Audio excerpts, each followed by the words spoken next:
Good evening, ladies and gentlemen. I'd just like to bring the committee to order, please. Okay, so I just want to read the fire evacuation procedures for this evening.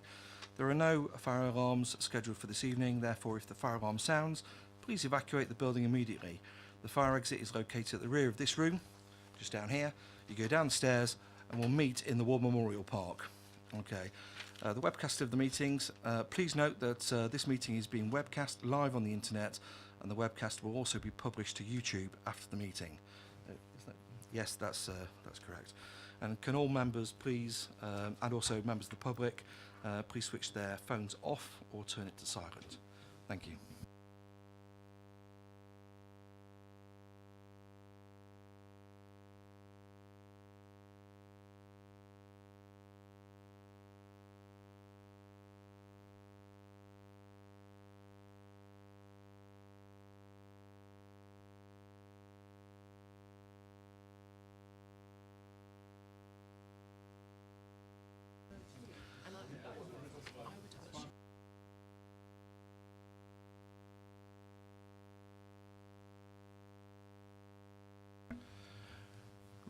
Right, okay, thank you for that. Okay, I'd like to go through and receive any apologies for absence or substitutions. Is there any from Councillor Harvey? No? Okay, from our side, okay, we have apologies from Councillor Laura Edwards, okay, and also from Councillor Paul Miller, and Councillor Rowland is replaced by Councillor Goddison, and Councillor Cubitt is replaced by Councillor Capon for this evening. Thank you very much, councillors, for coming in. I'd like to move to the second point, which is appointments of a vice chair. Okay, are there any nominations for the vice chair? Okay, for the next municipal year? No? Okay, in that case, that seat will remain vacant, and we'll move that over to the next meeting. Are there any declarations of interest? No? Great, okay. Are there any urgent matters? No? Great, okay. So then, therefore, moving on to the minutes of the meeting held on the 7th of March 2019, I'd like to move that the minutes of the meeting to be signed as an accurate record. Okay, is there a seconder? Okay, thank you very much. Councillor George, that's seconded by Councillor George. We all agreed? Okay. Councillor James? It's not about being an accurate record, but I just would like to bring something up, please, in relation to page 7 update on implementing changes to mandatory houses of multiple occupancy. What I'd just like to raise is we had this paper come to us at the committee, and I think it was 2 days later in the Gazette there was an article on the funding that this council had in joint funding with Hart applied for and got in relation to building HMOs. But there was no mention of that, which is quite a significant issue in relation to this policy. And clearly, if it was in the Gazette and it was on the website 2 days later, officers and the cabinet member would have known about that. And I just think if we're going to, in relation to committees, work, we need to be told things like that, and I think it's significant. I have since arranged a meeting with the officer to discuss this in relation to understanding the paper, but I think it's maybe something we should look at as a committee, the implications of that funding. But what worries me is we weren't told of that on that evening. Thank you, Councillor James. I will certainly make inquiries as to why we weren't told, and then I'll report back to the committee. So, are we all agreed about the minutes being an accurate record? Agreed. Okay, so I'll sign those in a minute.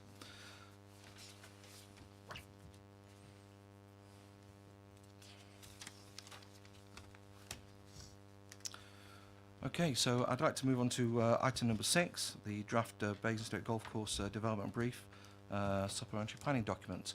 I believe we do have some speakers. Okay, first, so what I'd like to do is bring members of the public forward first of all, okay, to speak. So I'm assuming we've got Sheila Peacock and Carol Galbraith. Are they here in the committee? Okay, and also Paul Beavers and John Matthews. Great. Okay, if you'd like to come forward, okay, so that we have as little time disruption as possible, okay, where we will then see. I'd like to start off with Sheila Peacock. She's at the top of my list. Okay.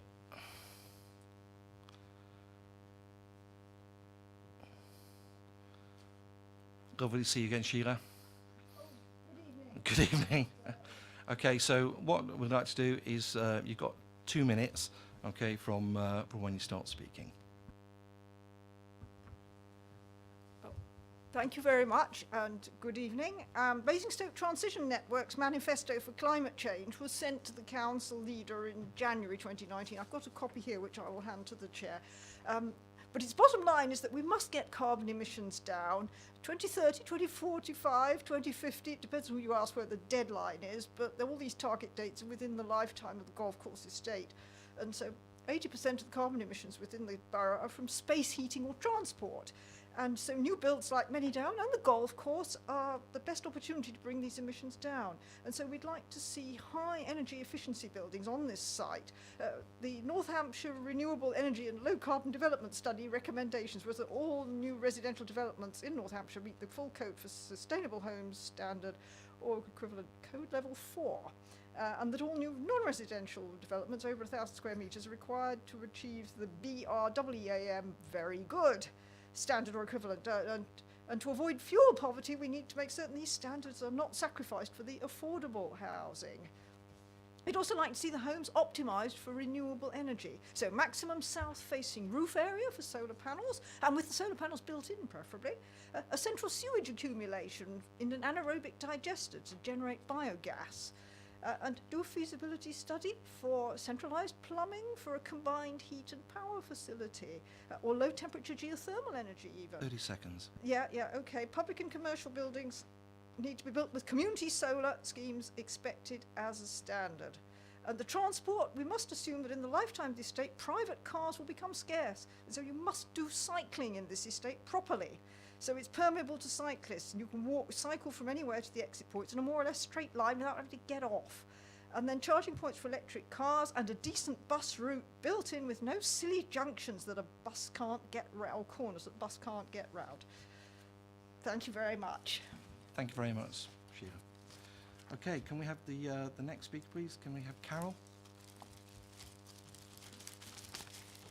Right, the papers for you, I leave these here?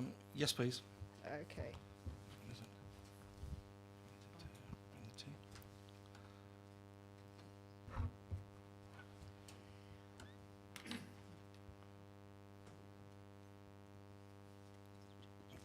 Sorry, a bit of a technical update here. Okay, just put the form refund.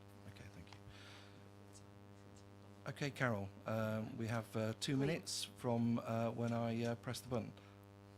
Please press the button. I'm speaking on behalf of Mrs. Newman, who lives at the Cedar Squirrel Drive, adjacent to the golf course. It's come to the attention of several residents around the area that there's a proposal to put up 30-metre acoustic fencing round 3 sides of the site. And if you do that, Mrs. Newman will be in like Colditz. So I want to propose that perhaps the acoustic fencings could go along the M3 and up to the Travellers site rather than round the golf club site. It would then give access to Peak Copse, which is a dog walker, Wayfarers Way, and joins up with the Bellway site that is now on the old industrial site.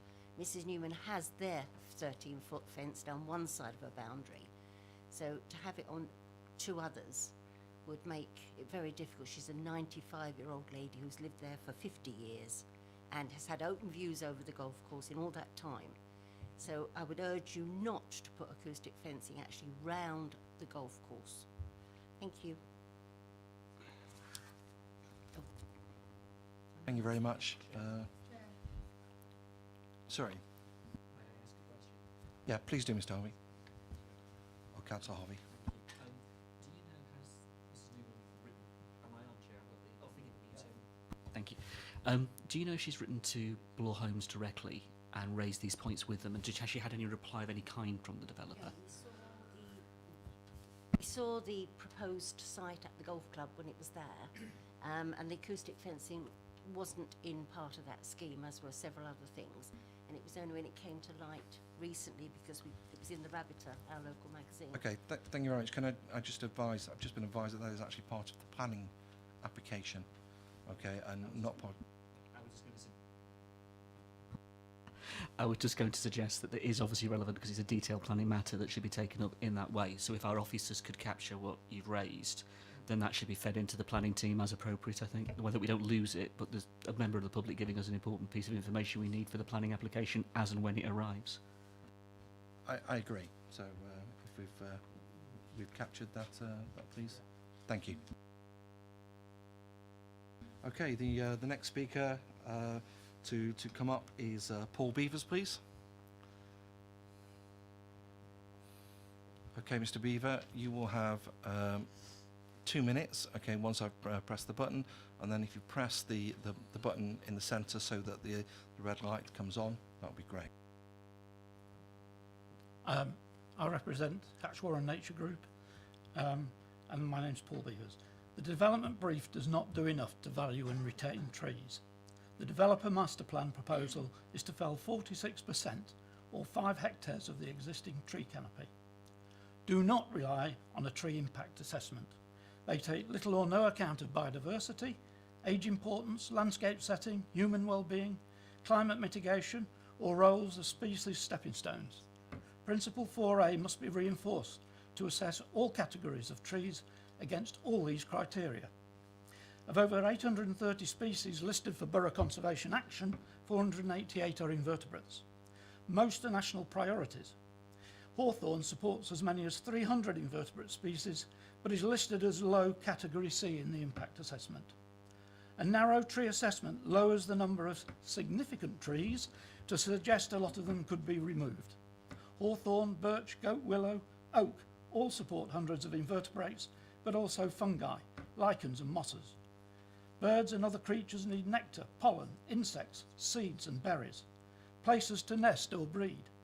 People and developments benefit from a range of species and ages. Existing trees should be integral and an opportunity for a plan, not an inconvenience. Hawthorn can live for hundreds of years. As well as food, trees contribute shade, structure, changing colours, birdsong, temperature regulation, a sense of well-being, carbon sequestration, continuity, perspective, character, ageing, and something interesting for a child. Native and some non-native trees represent those values. As trees age gracefully, they can be replaced gradually. In our view, officers misdirect themselves on veteran trees, and the brief seems too willing to countenance felling. The borough should judge near veteran and mature trees as deserving of equal protection, not only because their diversity value improves with age, but because there are increasingly less of them to support age-related species. Future trees may never be recolonised by some species as we blindly kill off those ageing trees we still have. Thank you. Thank you very much, Mr. Beavers. Does anyone have any questions? Councillor Laura James. Thank you. Can you tell me, in relation to the green infrastructure, this report, does it support our green infrastructure strategy? Or so when you're talking about the hawthorn or other species, does it? How does it support that, or is it detrimental to? It's a bit difficult for me to answer that because the green infrastructure suggests in its title that there is a clear idea of where that infrastructure should run, where the corridors should be, what we're going to connect up. That is not the current stage of the green infrastructure, even though some of us are trying to, in our urban context, try and have connected spaces. So it's not easy enough for me to answer that question at the moment. So it's not actual.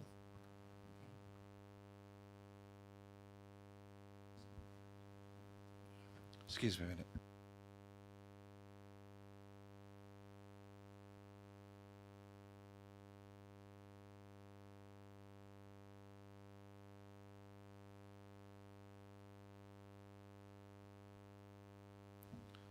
Excuse me, officers. Do you want to say? I'm just trying to deal with the answer Okay, all right. So, okay, certainly. Hopefully we will have a reply, Mr. Beavers. Thank you very much. Okay, I'd like to bring up Mr. John Matthews, please. Mr. Matthews here? Sorry? Okay, that's great. Okay, so what I'd like to do is I'd move on to Councillor Stephen Reid, please.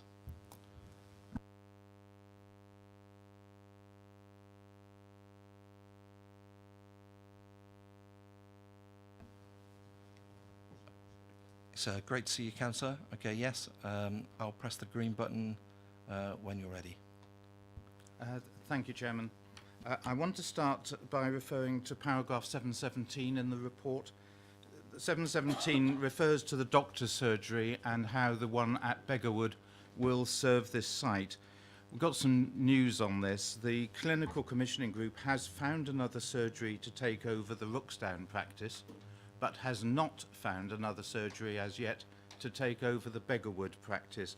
I think there is a real chance that the Beggarwood practice could shut and the patients that are served out of there be dispersed elsewhere.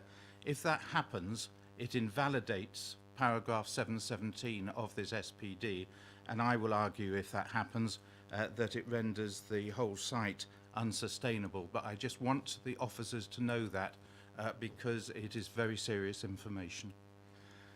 Paragraph 7.9 talks about secondary access to the site, and the Borough Council has very sensibly said that a secondary access to a site of 1,000 to 1,100 homes is essential, and that's very sensible. It would clearly be unsafe not to have that. The local plan says that the second access should be off Beggarwood Lane, but there are difficulties in getting out onto Beggarwood Lane, and they're described in the SPD as land ownership issues.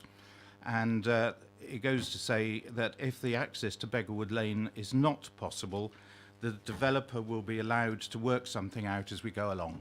Basically, the developer will be asked to investigate other options. Now, I say to this committee that making it up as we go along on something this important is not planning by definition. The SPD should require the developer either to show that the Beggarwood Lane access is possible, or if not, to put forward alternative plans that can be judged by the borough and by the Highway Authority before the planning application goes ahead. And I believe that should be written into the SPD much more firmly than it is at the moment. Paragraph 7.1 refers to the transport assessment, which is something I've spoken to a number of times. The support documents for Manydown state explicitly that the golf club development was not included in the cumulative transport assessment for the west of Basingstoke. The Borough Council has been asking the wrong question of the Highways Authority and is in effect planning the west of Basingstoke one field at a time. The SPD at 7.1 says that a specific transport assessment must be prepared for the site and measure the impact on the transport network. So that's saying this one site must be the subject of a study. I'm saying to the committee that this is not good enough. The council should ask the Highways Authority to carry out a cumulative transport assessment so that all the known development sites in the west of Basingstoke can be put into a picture, and so that you know what the west of Basingstoke is going to look like when it's finished, and can therefore judge whether this site is going to fit sensibly into that. So I think that's a weakness in the SPD. And then noise and air quality. I'm pleased, and this is 840, I'm pleased that the officers have included reference to this site as a gateway. It is. It's also subject to a lot of noise. And that noise could have a hard barrier or a soft barrier. If it has a hard barrier, that's going to look horrible for a gateway site. So I think the SPD could be strengthened by asking for soft and hard provisions for the noise barriers. So that's my 4 minutes up, and I'll leave it at that. Thank you, Chairman. Thank you, Councillor. Just one thing, and I'm going to ask if anybody has any questions, but just before I open it up, maybe I've misunderstood something, but you said that we were asking the wrong questions. Okay, What was the right question that we should have been asking? Was that for the cumulative transport development report? Thank you, Chairman. Yes, I'm sorry I didn't make that clearer. The Borough Council has in effect been saying the local plan goes up to the end of 2029. Can we get through to the end of 2029 on what is being proposed? My thesis, which I'm putting to you, is that the borough should have a picture of what is going to happen to the whole of the west of Basingstoke, and the real question, the right question, is can we get successfully through to 2050? And then you'd have a longer term picture of what is going on in the west of Basingstoke, and then you can judge whether developments like this or Hounsome Fields fit into that overall picture and are compatible. So I believe that that is the wrong question that's been asked, and if you ask the wrong question, you get the wrong answer. Thank you, Councillor. Are there any more questions from the floor? Councillor Harvey. I was wondering if Councillor Reid would agree with me that while you've referenced the west of Basingstoke and it will have a significant impact, and we've talked about the leisure park, we've talked about Manydown, we've talked about all of the other developments, considering the arterial route that it is, would you agree with me that there's more than just the west of Basingstoke that will be impacted by this? It would in fact be most of the town will be affected by this in the context of our road and transport network. Yes, I mean, you can enlarge it out that way. The reason I talk about the west of Basingstoke is that with Manydown North, Manydown South, Hounsome Fields, the golf club site, Kennel Farm, which has already been developed, and other sites in the neighbourhood that are speculated as being included, the west of Basingstoke is taking a huge amount of development, and yet there is no overall picture as to what it is going to look like at the end. We're doing it one field at a time, and from the roads point of view, that's a recipe for gridlock. Any more questions? Or do the officers have some come back? Right, okay, we'll come back on that. Okay, thank you very much, Councillor Reid.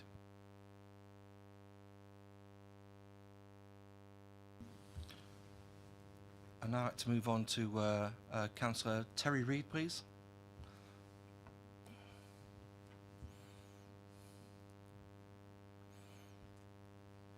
Evening, Councillor Reid. It's always a pleasure to have you here on this committee. Okay, I'll give you 4 minutes, and I'll give you a warning at 30 seconds. Okay. Thank you, Chair. Good evening, Chair. Good evening, members and officers. I wanted just to put a few points in front of members to consider as you deliberate on the SPD. As we know, this is the second largest site in the local plan. It's also come forward with haste, sooner than anticipated, sooner than planned, and I feel very strongly that not just the future inhabitants of the site, but the inhabitants and residents of adjoining developments deserve that we give this adequate time, attention and consideration, and this isn't rushed through. So to refer to some specific points, 7.17, the GP surgery. Now I know this has already been referred to. I'm sure most members of the committee are aware that the current operators are leaving the contract in 3 months. The CCG has responded formally to the outline planning application with a very bland statement, says they feel they'll be able to accommodate the increase in patients. But anyone who's currently a patient at Beggarwood is likely to feel this is absolute madness. The surgery, as we know, has been struggling for over 2 years. It's been in special measures for most of that time, with frequent inspections, and things haven't improved.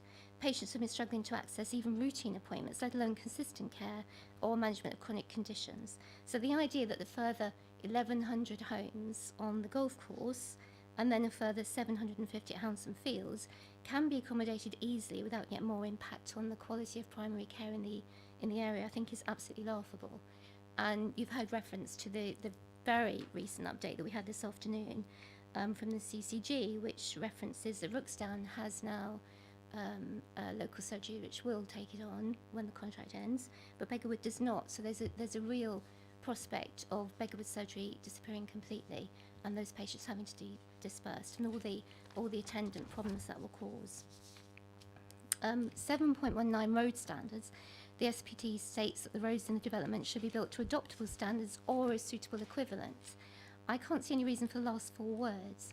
Surely, with all the experience we've had of difficulties in other estates that have gone up around Basingstoke, and indeed the difficulties that we are still having in Beggarwood, 10 to 20 years after it was built, where roads are still unadopted, surely it should be absolutely a matter of course that we expect those roads to be adoptable standards, full stop. 5.24, gypsy and traveller provision. We know there is a prospect of 1 or 2 pitches on the site. I would suggest that this is not the position that's been suggested for those 2 pitches is not actually consistent with the local plan, because they are not integrated into the site or close to amenities within that site. They are actually at the furthest corner and closer, in fact, to existing development rather than as part of the integrated into the new development.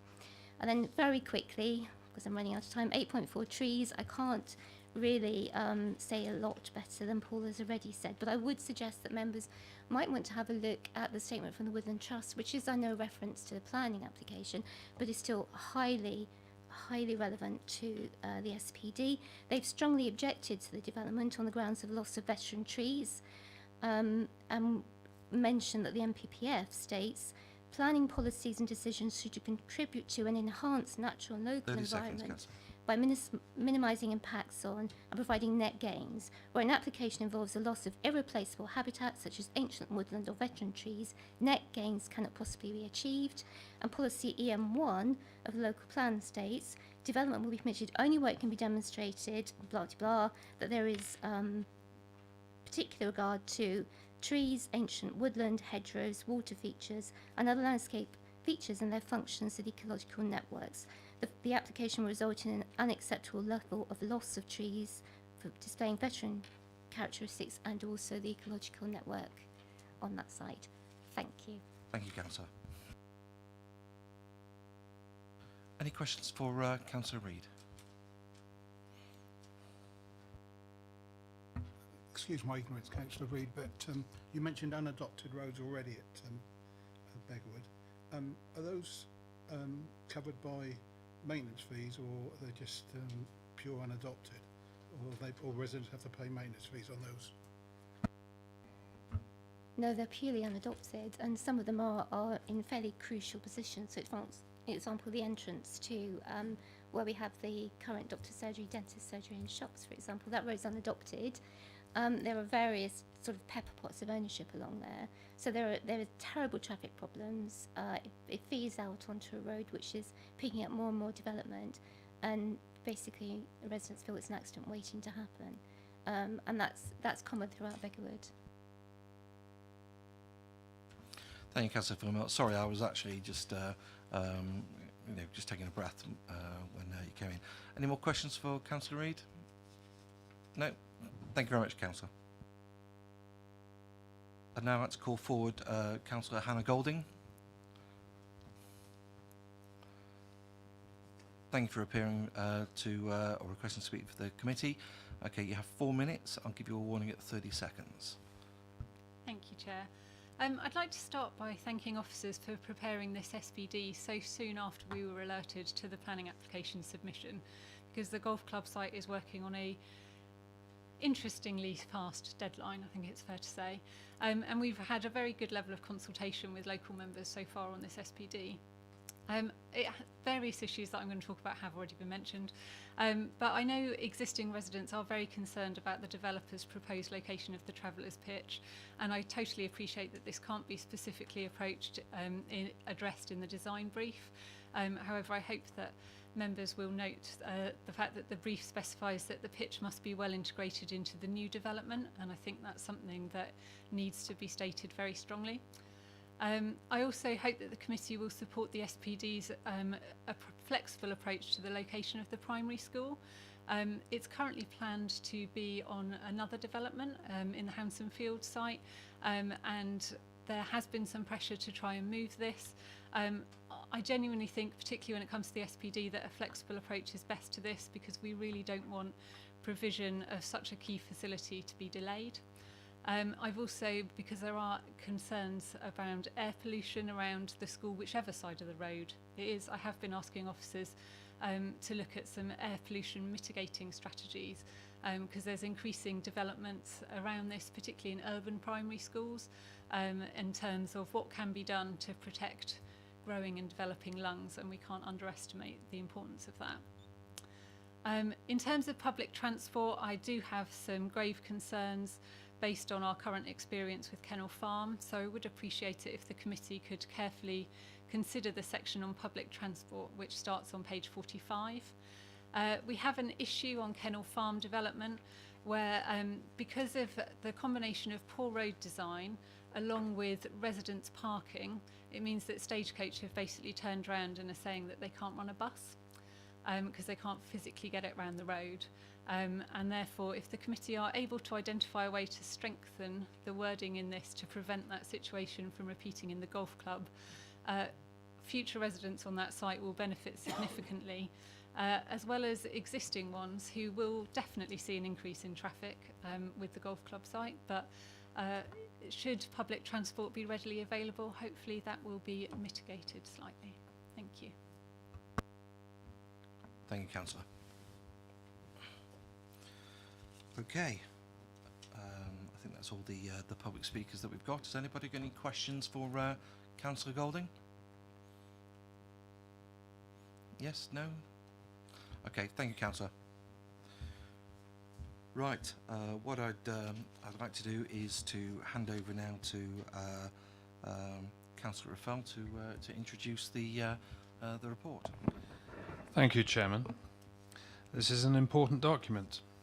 It's important for the future residents on the golf course, and it's important particularly for the neighbouring existing residents in Hatchwarren and Beggarwood. When we set out the local plan, we said that we wanted development briefs, SPDs, to be created. And when, as Councillor Hannah Golding has said, we were aware that a planning application was coming swiftly in our direction, I made sure that officers insisted that there was going to be an SPD and that we discussed it. We weren't going to be bounced or have the sufficient guidance for this important development prepared.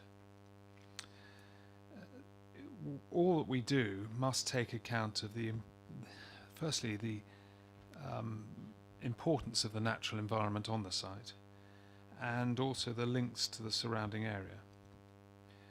And we should take note that the surrounding area, in particular this particular area in Hatchwarren, a significant amount of work has been done by local groups to foster biodiversity, and they quite rightly see that this area links into that, and we must take that into account. I don't intend to answer the points that have been raised by the various members, but thank them for raising them. But for their benefit, just because we're going to go through this, I understand, section by section. But for Sheila Peacock's benefit, it is important that she knows that on page 63 of the report, there is a section on sustainable design. So members may want to bear in mind what she said and see whether the language needs to be tightened up. For Carol Galbraith, and when she mentioned about the cedars, on page 61 at paragraph 9.7, she may be pleased to know that it says, in particular, development should front out onto all site boundaries and should be sufficiently set back from the cedars and existing bungalow fronting Squirrel Drive. So the officers have clearly taken it into account, but again, members may want to bear in mind what she has said to see if the wording needs to be tightened up. But it is in there in the SPD, the concern that she raised on behalf of another. In relation to what Paul Beavers said, I'll just draw one point, and that is in relation to page 52, where we are considering the design principles within the policy effectively, and whether the policy is robust enough to deal with biodiversity. We're not dealing with, obviously, with the forthcoming planning application, although it's quite right, and I'm sure others around this room will say, notionally, a planning application gives us something to test the policy by, but it's important we don't try and determine the planning application tonight, either overtly, directly, or quote it. Just perhaps keep the planning application out of it, but the concepts that need to be measured against the principles we can obviously wrestle with. In relation to what Stephen Reed said, I said touched on a number of different issues, but in one point in particular, he mentioned about the cumulative impact of traffic generation and other sites in the area. And it's right to say the policy in page 43 at paragraph 7.2 that it says the mitigation measures should take into account the cumulative impact of other planned development in the borough. In particular, the other consented schemes is Southwest Basingstoke and the allocated site at Manydown. Again, it's up to members to decide if that's precise enough to deal with his concerns, but it's certainly, in my view, flexible enough to encompass his concerns because it says other planned development, and we know that there is going to be, in due course, development in the southern part of Manydown as he articulated in his submissions to us. As far as the points raised by Councillor Reid and Councillor Golding, I think it's fair to say that they recognised there are policies here, but they were seeking to tighten them up, and perhaps members will have regard to what they say when we look at it. So my function is to listen to what you have to say and to then discuss matters with the officers with a view to this becoming a Cabinet report in due course and going to full council for approval in the not too distant future. I look forward to hearing what everyone has to say, Chairman. Thank you, Councillor Rafal. Okay, what I'd like to do is I'd like to go through the SPD. Okay, and with the committee's indulgence, I'd like to go through section by section. Okay, and so we can comment or not as the case may be. So,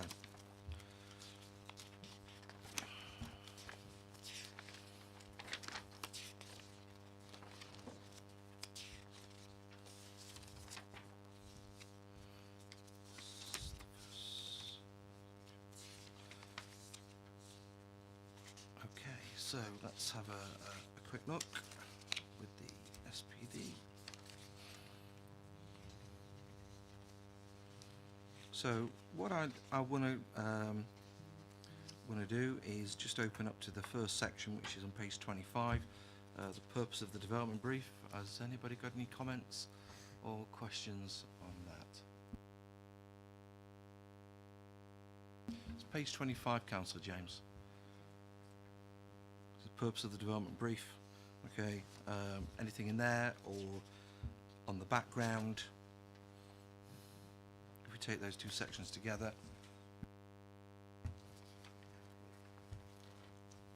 Councillor Fremont.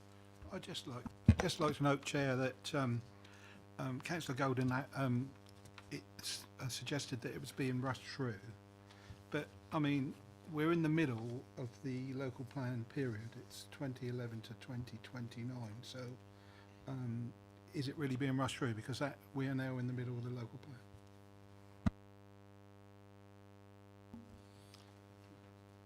Officers.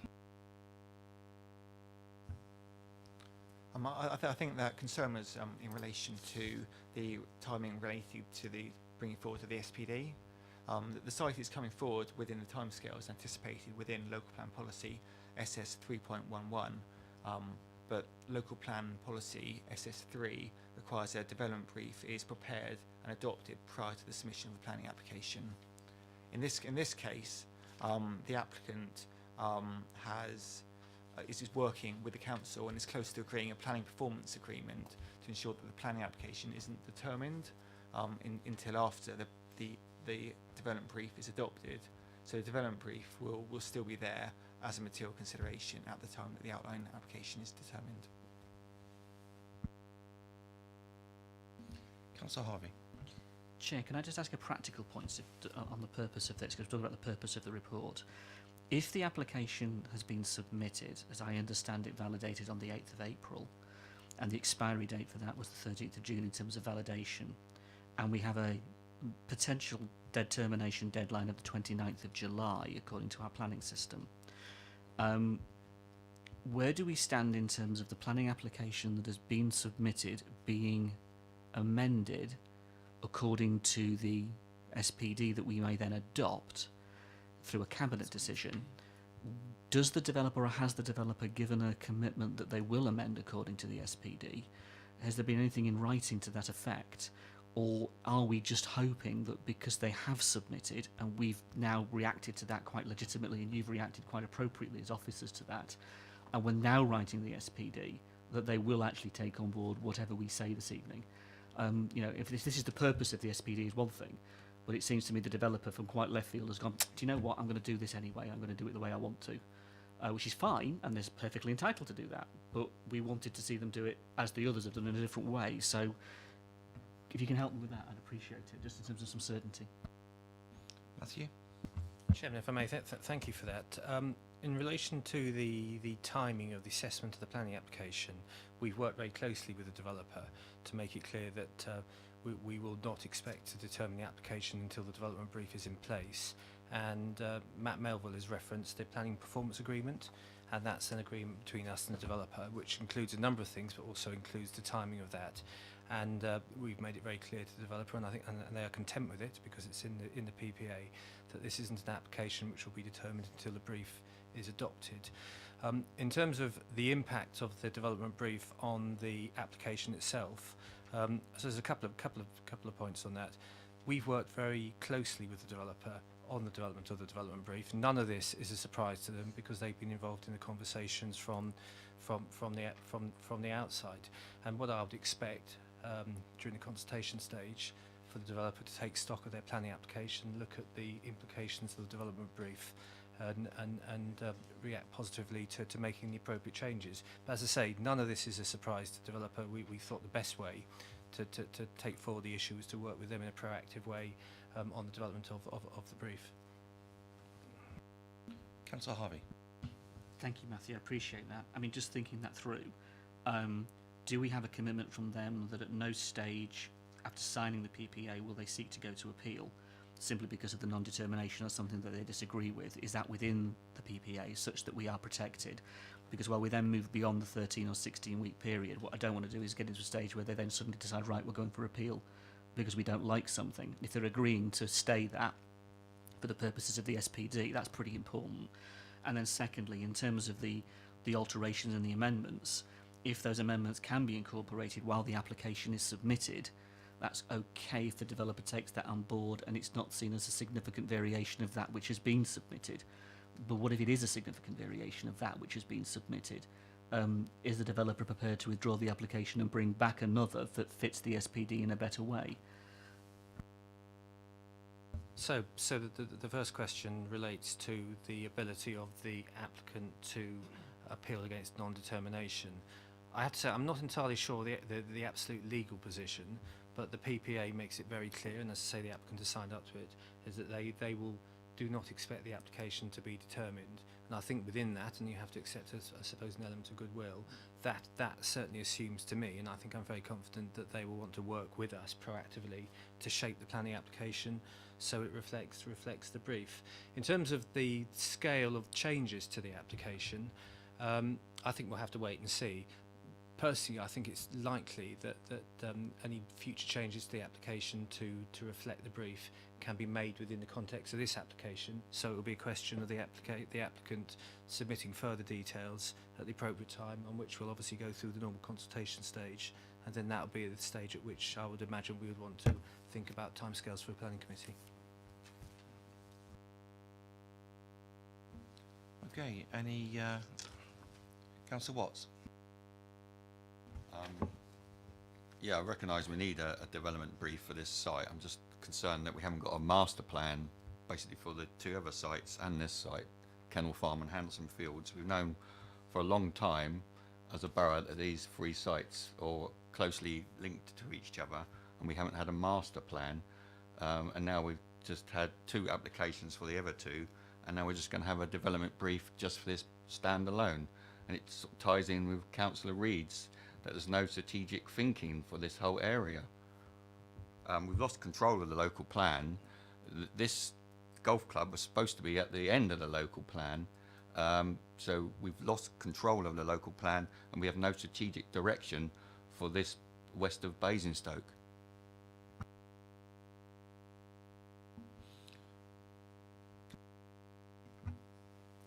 It's probably just worth pointing out that the Kennel Farm planning application was approved prior to the adoption of the local plan, and the application for Hampton Fields was approved very shortly after the adoption of the local plan. And it's the local plan which introduced a requirement for these development briefs to be produced. So notwithstanding that, this development brief seeks to ensure appropriate links and continuity are provided between this site and those sites, and that any cumulative impacts are considered. Yes, Chairman, absolutely right. I mean, one thing takes account of another, and it's a progression. It's not as though you can sit down 5 years ago and sketch out how everything's going to be. We have to take account of things as they come along, and that's exactly what's gone on. So this latest SPD takes account of the previous two developments and the cumulative impact that there is, and it has the flexibility to take account of future development that may occur to the south of Basingstoke. And the whole purpose of, and the southwest of Basingstoke, the whole purpose of bringing this before the committee is to try and improve it, not necessarily to turn around and say there's nothing there in the first place and it doesn't exist. That's just nonsense, Chairman. Of course, this is all about working together and trying to improve the language there. There is this SPD is a development that we as a committee across party agreed should be in a local plan, that we should do this work, which is an advancement that perhaps wasn't there previously when development was taking place. So, as it were, I think the criticism is just a little too harsh for what we're trying to achieve, and I certainly don't accept that there is no plan for this area of Basingstoke. That's just not well-founded criticism in my submission, Chairman. Thank you, Councillor Rafal. Okay, so moving on. Councillor Ori James. I suppose Gary picked up on the point that I wanted to raise, but just in relation to the future or the review of the local plan, will we come a cropper in relation to any future sites that come forward, or will they, in coming forward, always have a development brief? I mean, are all sites, and at what size will there be to have a development brief? How is it going to work? I think is it something that we should look at as part of the review of the local plan?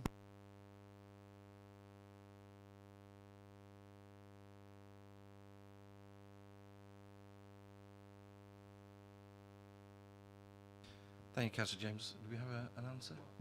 I'll be stand to be corrected if I'm wrong, so wait for it.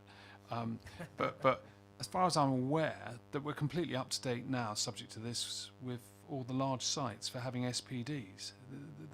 The delay on this is partly because, as you've quite rightly pointed out, the site was coming forward at a different time allocation, and of course there was a background of it not being sold, and then it suddenly was, and suddenly the application, everything speeded up.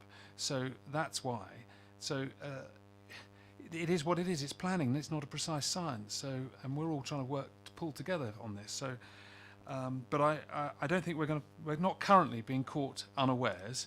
But if anything does happen, we'll hope to progress, and the way we've done with this site, with developers saying, well, I'm sorry, this is our policy, and you're going to have to do your best to comply with it, because otherwise you risk going before development control with the members pulling everything out of the hat and saying we're totally unhappy, and the application then going back to the start again. Whereas if it's the development proposal, it runs alongside the SPD, as seems to be happening in this case, then a lot of the issues that development control might throw up vanish, and perhaps only the main issues, such as perhaps in this case some landscape issues regarding the number of trees and the like, and air quality and the siting of certain locations, and noise inhibitors and the like, become the clear issues that would obviously still interest DC wherever preparations had taken place.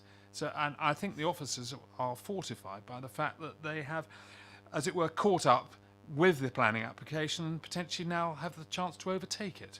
And therefore, if they are likely to be surprised in the future, I think they've got the confidence to know that they can do this. And Thank you for your answer. And what I'm really saying as well, so in relation to the future local plan and the review, if any additional sites or large sites come forward as part of the Sheila, will we, what is the time frame for doing these? Will we sort of promptly carry out development briefs? How will it work so we don't possibly get caught out in the future?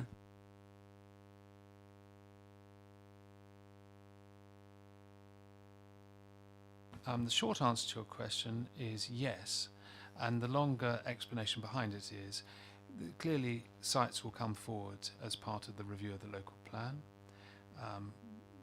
There's no point in guessing at this current moment what they may be, and if they are larger sites for larger allocation, as we have done so far, then we would want to prepare development briefs, SPDs for each of them, based upon obviously the timescales when we think those sites may come forward for development, exactly as we have done. So that's why I say the short answer to Councillor James's question is yes.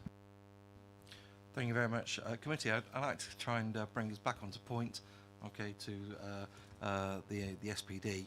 I'm looking at part number 3, the planning policy framework, which, unless anybody's got any questions on there, we'll move over to number 4. Anybody got any questions on part number 4, the vision for the new development, or is everybody happy with the comments there? Okay, let's move on to number 5. Okay, the mix of the homes. Okay, has anybody got any comments on section number 5?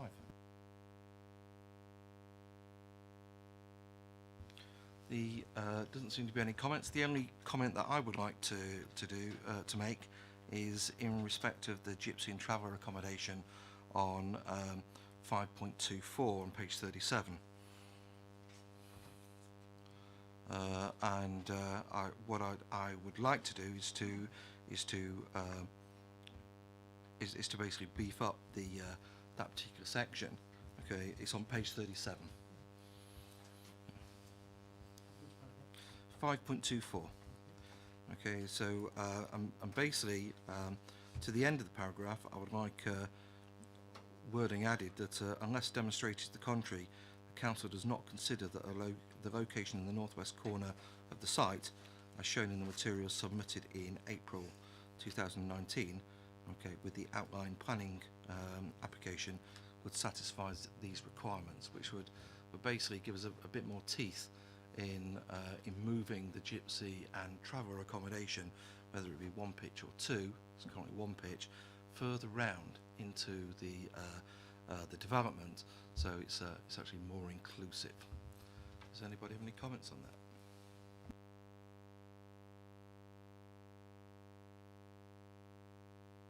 Chairman, you were kind enough to let those words pass to the officers in advance, and I can say that, subject to any views around here, they're very likely to add them to this policy at that point. But I'm not giving that promise to give instant answers on all the other comments that are going to come, but they had a chance to think about that. Councillor Watts. Excuse my ignorance on gypsies and travellers accommodation. How many vehicles can you get into 1 pitch? I mean, I live in Hatchwarren and I've had residents contact me and talk about fake news. I just want some facts. How many vehicles you can get on a pitch or 2 pitches? I think maybe sorry, Councillor Watts, maybe if you could describe what exactly we expect from a traveller's pitch, okay, would be helpful, and then move on to give approximate sizings. I'm afraid I probably can't give an approximate answer, but within each pitch we'd expect there to be space for the parking of a static caravan, provision of a day room, and allow space for other vehicles to manoeuvre and join the highway. I think it would need to be assessed upon its own merits when a proposal came forward. Councillor Watts, does that answer your question? Some of the things that were flying around was like 50 caravans, and I tried to explain to them my interpretation of 1 pitch is 1 caravan and associated vehicles. But, yeah. Thank you for the clarification. Sorry, Matt. So just confirm it's 1 pitch, so that's 1 static caravan. Thank you. Okay, so thank you, Councillor Rafael. Okay, so then moving on to, sorry, I beg your pardon, Councillor Harvey, I do beg your pardon. No worries, Chair. Just talking about page 35 and the development principle 1B on the mix of affordable housing. I think that policy is written well, and I'd like just to bring to the attention, I think officers have this in mind, and I'm sure the applicant will have this in mind. Within the affordable housing statement, it would be good to see a commitment to the accommodation for older people and people with support needs within the affordable housing statement and reference there.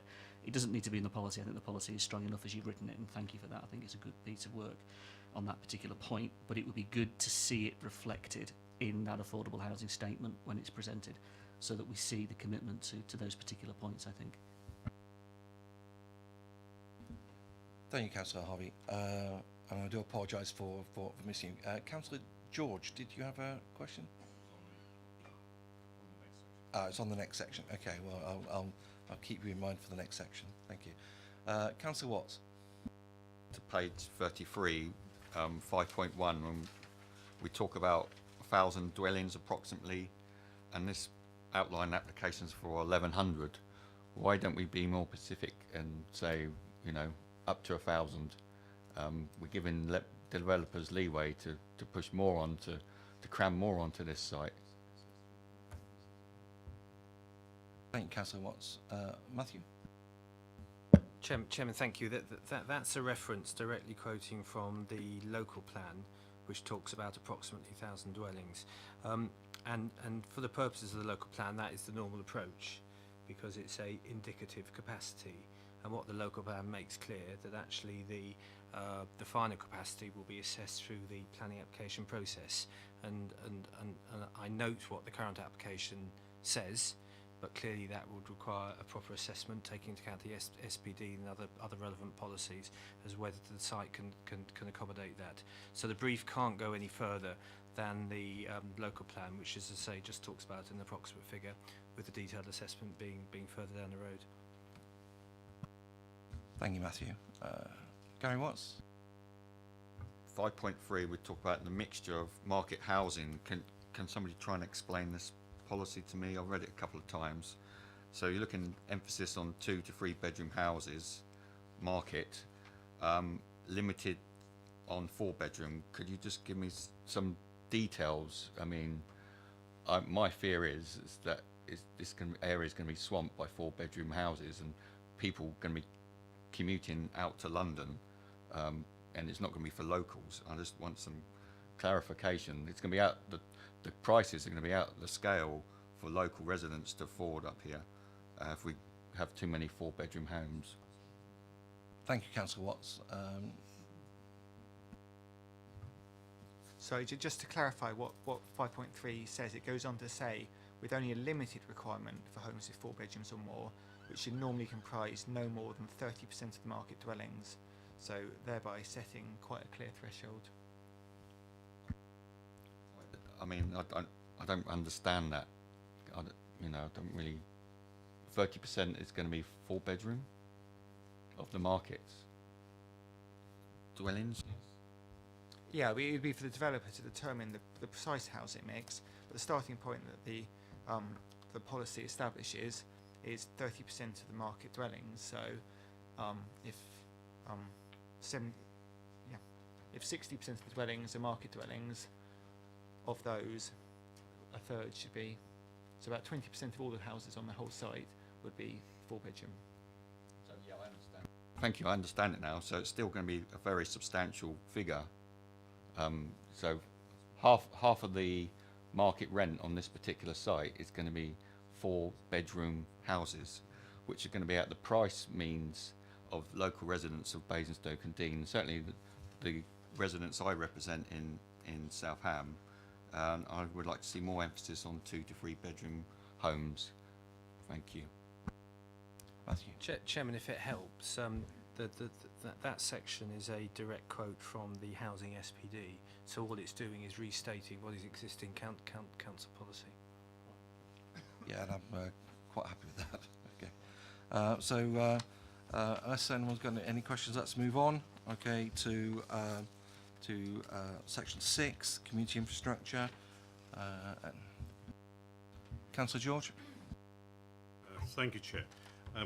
Just picking up on some comments made by our speakers today, and certainly I've been sitting on the CCG working group recently. I do think, looking at 6.3, there's a requirement for local infrastructure there. I really would welcome the flexibility of thinking about the possibility of some sort of doctor's surgeries or what have you on that site to give us some flexibility moving forward. I think getting good sites with good access to roads and things like that is difficult, I know, in some areas, and I think it may be something we may wish to add.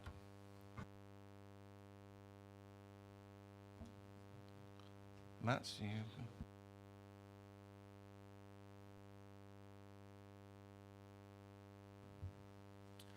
We could consider providing a little bit more flexibility in the text, but clearly the starting point, as we know it now, in terms of what the CCG have replied in response to the planning application, is that they're not looking for a new site and not seeking a site on the golf course.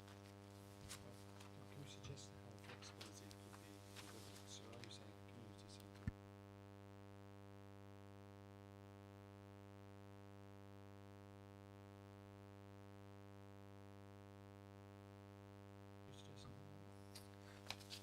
So just having discussed with my colleagues, so possibly the requirement for a community centre could incorporate some flexible space with potential for D-class uses, for example, health uses within it.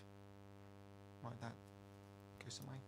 That would give you the flexibility that you require there, Councillor George. Councillor Harvey. I'm not necessarily looking for flexibility here. I'm looking for a planning hook to hang something on. And in that context, while the CCG may not want a health centre, it doesn't stop us or our community wanting a GP, specifically referenced in the policy, such that were that to be an opportunity that presents itself and the developer and whoever is able to provide services in the future, we have something in a policy that references that. As ever with these things, you know, you can say what you want, you don't always get it. But in this context, I think we should specifically ask for a GP surgery or a GP provision, health centre provision as a health centre, and then the community centre is the community centre. It might well be that you get a remote surgery of a remote service provided through the community centre. That is not the same as a physical GP surgery. And a development of this scale, in the context of the other two developments that are coming forward, and then taking the cumulative volume that we're talking about, a GP surgery would be appropriate, and we're writing an SPD, so let's use the opportunity we have to put it in there. Matthew. Chairman, I certainly think we can amend the brief as suggested to indicate the potential for a health facility of some sort. I suspect the challenge we've got is being definitive about it is at the moment that that's not the position of the CCG. So I think there's a form of wording we can put in which indicates a desire to investigate that, but I don't think we can go quite as far as to say, yes, we'll have one. If members are content with that, we can certainly put in a form of words. Thank you, Matthew. Councillor Harvey. I wholly respect what Matthew's saying, and this is the chicken and the egg situation, isn't it? The CCG won't necessarily provide it until they have pressure put on them to provide it. I'm sure pressure is being put on them to provide it in other contexts. If we don't have it specifically in the policy as tight as we can, and I know you're putting flexibility, I understand that, and I know why you're doing it, but I just think we have an opportunity here. This is our document, and in guiding the development, we should say we include, and we say the word include quite clearly for a community facility, local shopping facilities, including commercial analysis, which is relevant, of course, and early years provision, comma, a GP surgery, comma, if we can. Councillor Rafal. We'll take it away and have the further conversations that are necessary. And the write-up will explain the answer to the questions, all right? It's not, you know how it is. Thank you, committee. Okay, so, sorry, Councillor Watts. Sorry, Chair, I labour the point, but I certainly endorse what Councillor Harvey said. I mean, it's our SDP, SPD, and we should stipulate, yes, we should stipulate what we want. I mean, the GP surgeries in Basingstoke are stretched. The Acorn cluster cannot cope with any more. We have 2,000 homes plus ever planning applications that are coming in on that particular area, and they cannot cope at the moment. We're waiting 3 weeks to get appointments at the Camrose and the Gillies centres. So I think it'd be essential to have in this particular brief. Okay, Thank Councillor you. Watts, thank you very much. The officers have said they'll take it away and look at some wording. Okay, so we'll move there. Councillor Capon. Thank you, Chair. The comments I just wanted to make is kind of spread across Development Principle 2A and 2B. I noticed on page 39, 2A, it mentions about a delivery strategy kind of being planned in conjunction with Kennel Farm and Hounsdon Fields. But kind of when we move to the next section about community infrastructure, I'm just slightly concerned around how any proposals for community facilities, community centre, work complement the existing facilities in Hatchwarren and Beggarwood. So particularly the new community centre in Beggarwood, which is in relatively close proximity to this site, and the facilities that exist within Hatchwarren. I just want to ensure that, yes, absolutely, it should be planned in conjunction with what's going on in Kennel Farm and Hounsdon Fields, but could there be a reference somewhere to kind of strengthen the existing facilities nearby as well, so that we have them complement rather than compete with each other? That would be great, thank you. Thank you. Officers have said yes, and I'm sure they'll go away and amend the wording. Okay, so let's move on to, if no one has any more questions, to number 7. Sorry. Sorry, Councillor Harvey. Can I just say that can please councillors just, really wave, because just I'm missing some of the pointed fingers, etc. Councillor Watts. Sorry, it's on schools. I mean, we've given that outline plan with permission for a school in Hounsdon Fields. We've got 300 homes in Kennel Farm. I believe St Mark's is at full capacity. So kids are now going to Parkview in Southam. So I think it should be a top priority. Wherever it's going to be, I'll let the Tory councillors squabble where you want the school to be, but it's a priority for this particular area to have a school. Or we talk about emissions. We're shipping kids from Kennel Farm into Southam to go to school. It's not hitting any emission targets there. So I would say it's a priority wherever it is on this particular area. Either side, there's going to be 1,000 homes either side. Kids will have to cross the road either side, but I think it's a priority to get a school up in this vicinity. Thank you, Councillor Watts. I think I agree with you, and I also think that maybe whilst we're considering that, there could be some form of wording to say maybe on 613 in the second set of bullet points, where we provide a safe and healthy environment for education, that we add a bullet point to say and to ensure that the routes to and from school, crossing the A30 are safe, because we're going to look at potentially 500 children and plus parents crossing the A30, irrespective of which side of the A30 that the school is on, and I think we also need to maybe look at how that crossing interfaces with traffic. I mean, whether that be a bridge, or whether that be traffic signals, which is in the current plan at the moment, or whether it be as some other form of teleportation, as in Star Trek. Councillor George. Chair, on that point, I think looking at it is probably the next section, 7, the policy development principle 3D, I think covers some of those issues, but I think that could be strengthened to bring in line your comments there. Routes will integrate development to Hounsdon Fields. Well, I think fundamentally, and that's walking and cycling, so I think that's an area probably we can strengthen that. I'm sorry, Councillor, what was the reference? It's on page 47, development principle 3D. Thank you. We could probably strengthen that particular development principle to bring in line the possible crossing. Thank you, Councillor. Any more on that particular area? Councillor Laura James.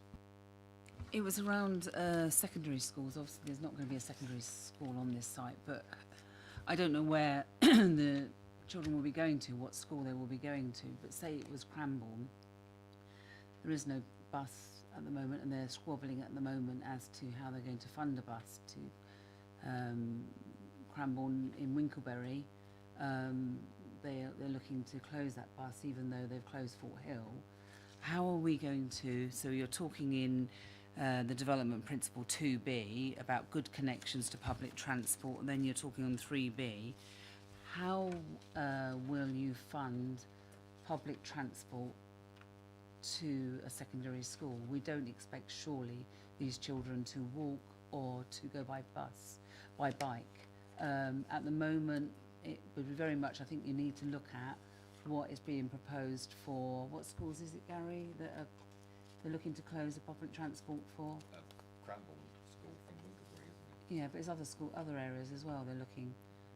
So, I mean, I think it really is going to be significant. How are these children going to get to secondary school? And the 106 money has run out for other areas, and there's only short-lived. How will we fund, and how will children, or is it meant that Cranbourne itself will have to fund that? I think that's a fantastic point. I think it's a very good point. Okay. What you can give now, I was going to say, I think that's maybe something officers will need to take away and come back to us. I'll surprise the councillors by saying that, to my delight, I'm now responsible for buses, as far as the Borough Council is concerned, and bus routes.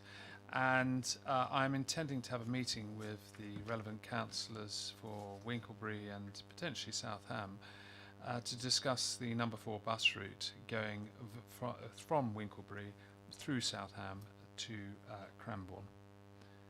All right? But they'll just have to wait for the meeting, because it's not for me to announce it, because I want to have the discussion with the councillors first to see what their views are. So it's in hand to look at that problem. So that's the first part.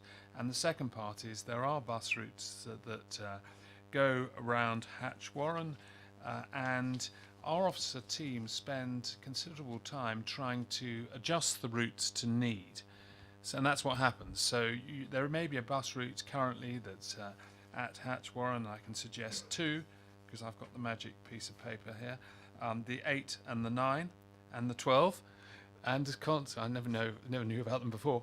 And as a consequence, I'm sure is not beyond the wit of our officers to speak to the relevant bus companies to see whether the routes can be altered, adjusted, or whether a new route needs to be established, because that's how it works. To try and see if that can bring about a solution, and in conjunction with any potential residents groups or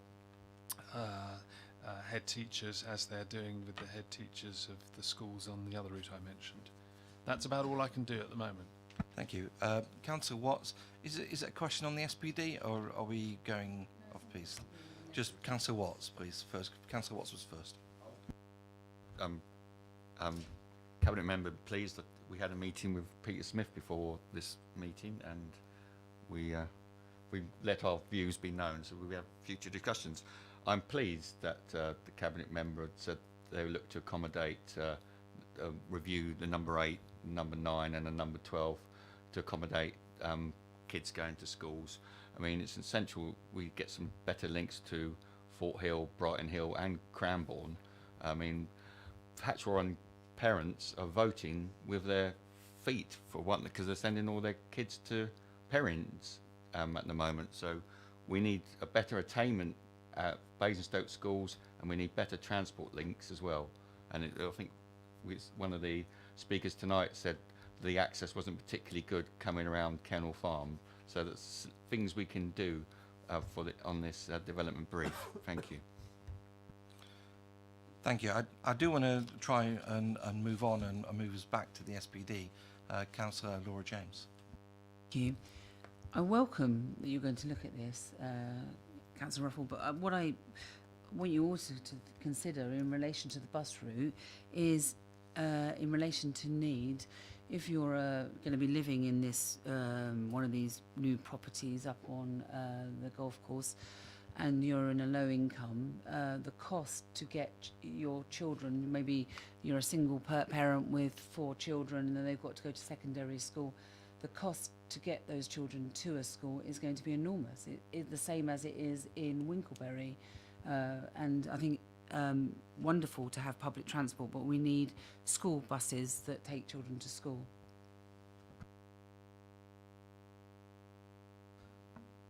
Thank you, Councillor James. I think that's something for Councillor Ruffell to maybe take away. Councillor Harvey, can we move back to the SPD? We can, please? just talking Thank about you. the school element. Obviously, if we can pick up some language that relates to secondary school within the context of school in general in the paper, I think that's excellent. On the point of affordability, and this is because this is a hot situation at the moment, a hot topic, the affordability bit raises questions of the Section 106, and it raises questions of the demands that we're making in this SPD on the development to be able to consume its own smoke and deliver all that we want. And we just have got to be clear here that we want these things and that we don't want a viability battle taking place with the developer saying, well, you can't have that, but you can only have this. Or you lose your affordable housing because I'm not willing to give you that. And I think if officers obviously can balance that in terms of their approach, and I know you do, and it's very difficult, no underestimating how difficult this is, but having experience of canvassing in Winkleberry, where just talking to a mum on the doorstep, crying her eyes out because she's got 3 kids and she can't physically be in 2 places at once and does not have the money to put her kids on the bus for Stagecoach to send them to Cranbourne.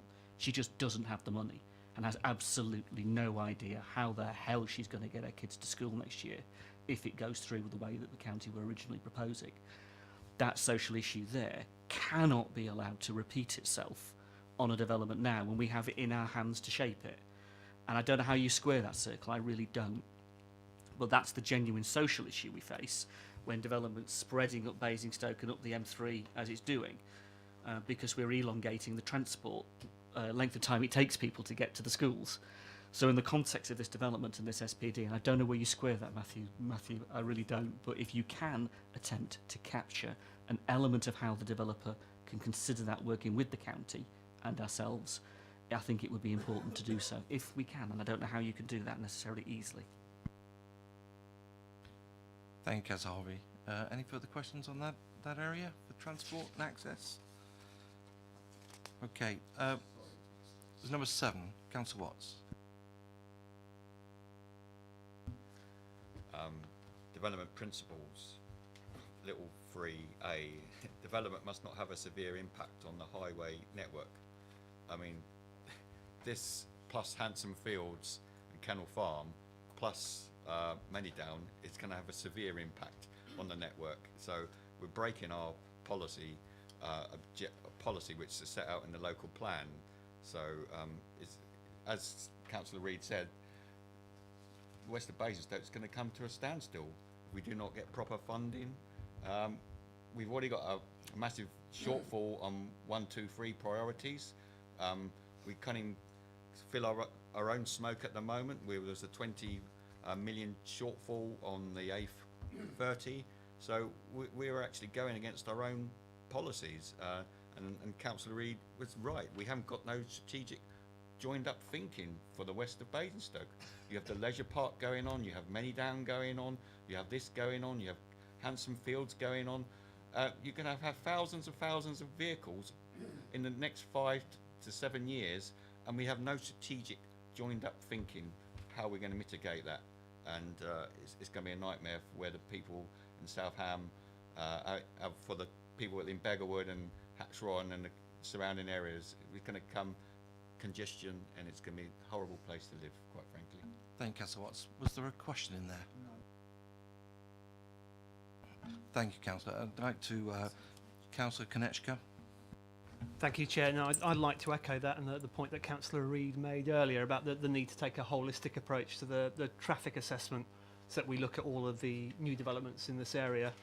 I'd also argue that maybe we need to go further here and see if we can coordinate, the subsequent mitigation where we can. So I'm sure we all want to avoid a situation where the first set of upgrades are then subsequently ripped up because we need a second set of upgrades as the second development comes on stream, and the second set of upgrades are then themselves torn up as the third element comes on stream.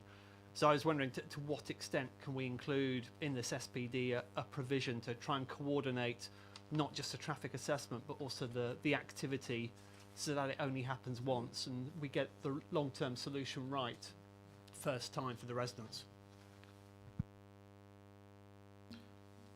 Matthew. I think we've got an answer to that. If you look at paragraph 6.2 and the development principle set below it, there is a reference there to the need for planning applications to be accompanied by a delivery strategy, infrastructure delivery strategy, which looks comprehensively at all the sites which are being delivered on the southwest edge of the town. And I suppose the other thing worth highlighting is that all those planning applications have the engagement of the highway authority in. They're all subject to, or will be subject to, section 106s, which look at the on-site and off-site highway and transport improvements. And the county council do take an overview of that to make sure that all those different bits of section 106 all sit together. But Thank you, Matthew. Okay. Thank you, Councillor Harvey. First of all, it's Councillor Capon, then I've got Councillor George, then I've got Councillor Harvey. Thank you, Chair. My question is with regards to Principle 3B about vehicle access requirements, particularly number 2 there.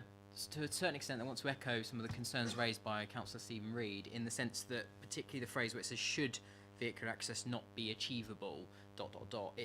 It feels quite concerning that we're not sure if that's achievable or not, and perhaps it just reflects my ignorance about how the order of these things go in terms of this process. But certainly, being very familiar with Beggarwood Lane, there are certain key hotspots in it, and as it builds, the pressure builds on that lane, it'd be really important to know how that access is going to be achieved, and because it does feel important that there is a secondary access, rather than it just being so open that, oh, if it's not achievable, we'll look at other options. It almost feels a bit backwards. So I just wanted some reassurance, if I may, about that process and how we'll go about that. Matt? Yeah, the local plan sets a clear starting point through the policy. The secondary access should be formed from Beggarwood Lane. In the supporting text to that box, it's a bit more robust and requires the developer to provide detailed evidence why that access cannot be formed. And to the best of our knowledge, we understand that there are some land ownership issues, which means it's not actually possible to create an access across between the site and to Beggarwood Lane. So what we wouldn't want would be the site to come forward with a single access, effectively creating a large cul-de-sac. So what this criterion does is recognising the constraint that we know provides an element of flexibility to require the developer to make provision for walking and cycling across that link, because we feel that's a really important link connecting the site up to Beggarwood Centre, but to provide a bit more flexibility to ensure that the second vehicular access into the site can be achieved, if nothing else, to provide a circulation route for public transport. And that's something the developer is working up and investigating and detailing as part of their planning application. Thank you. Councillor Capon, does that answer your question sufficiently?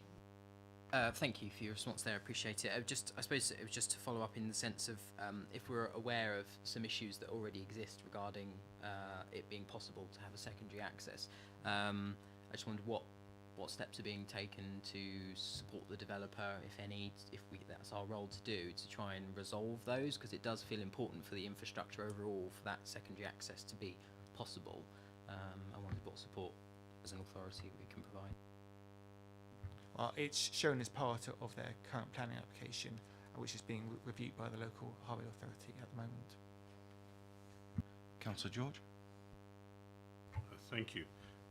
Just quickly going back to Development Principle 3A again, having read it very carefully here, item 1 is development must not have a severe impact on the highway network, number 1. Now, given we've got a number of houses, we're given exactly where the access is going to be, what happens if on this position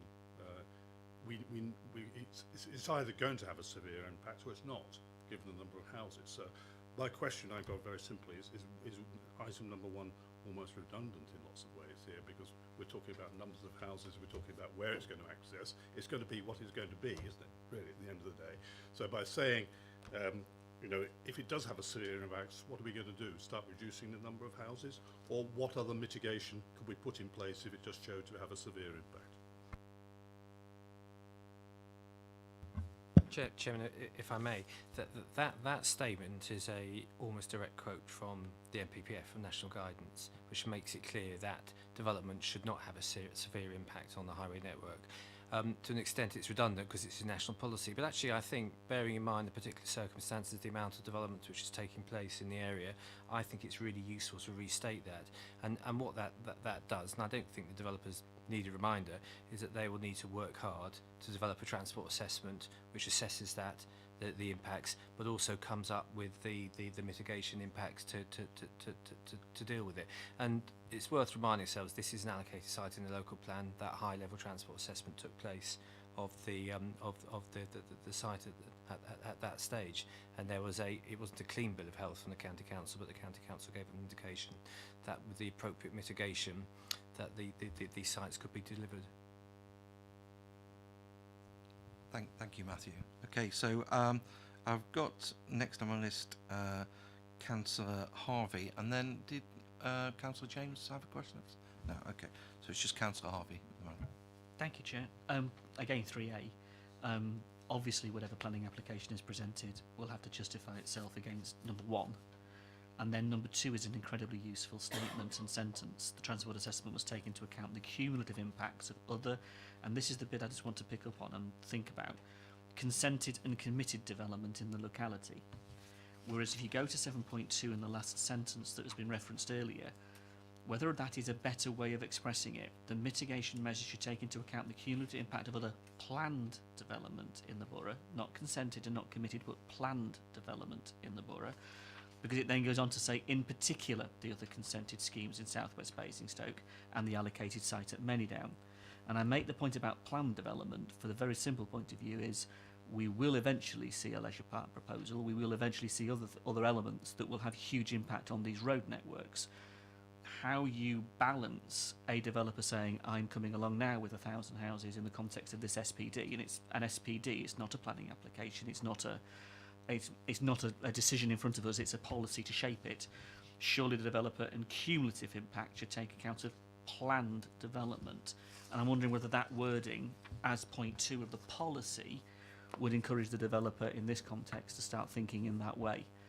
As of course we may well like to see other developers think in the same way when they bring forward their SPDs in the future. Matt?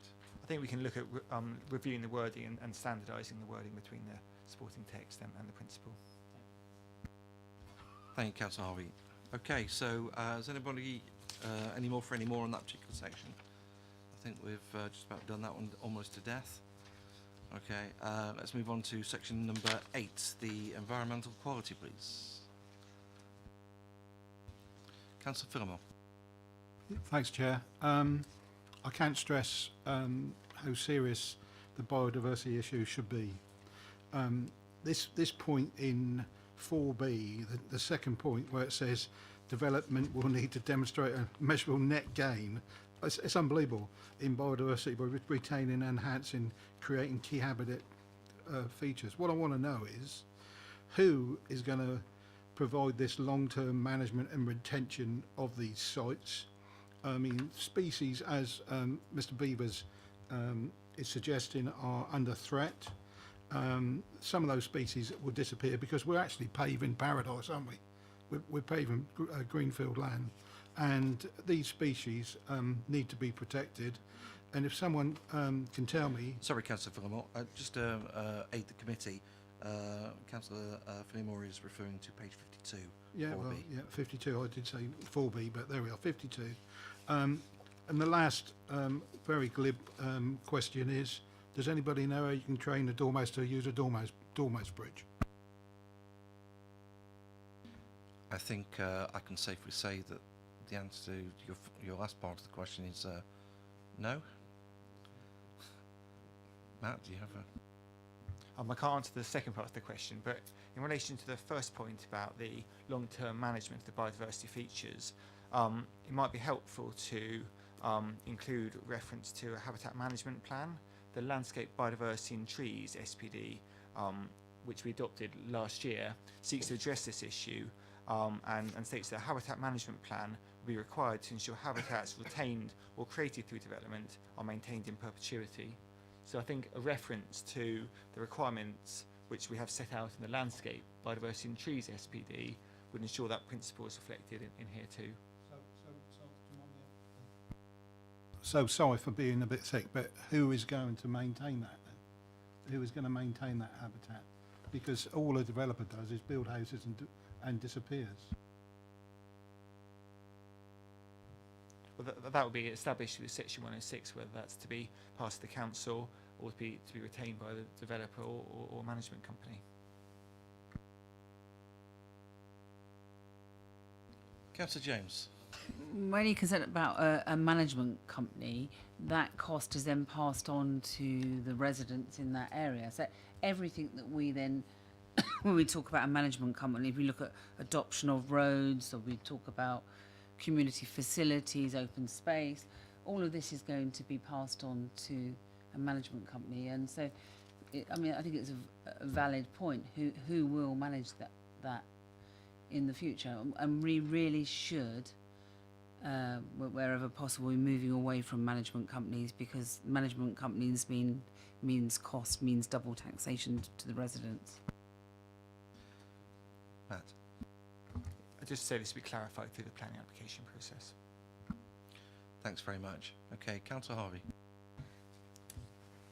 I don't know how you square the circle on the loss of trees and the impact on the environment that the development's going to have, and I think we just have to be honest and say that if this development is approved at whatever stage, and if the SPD is true to what it says and does its best it can to mitigate the circumstances, the reality is that we're going to lose a significant amount of biodiversity, we're going to lose a lot of trees, we're going to lose an awful lot of green space.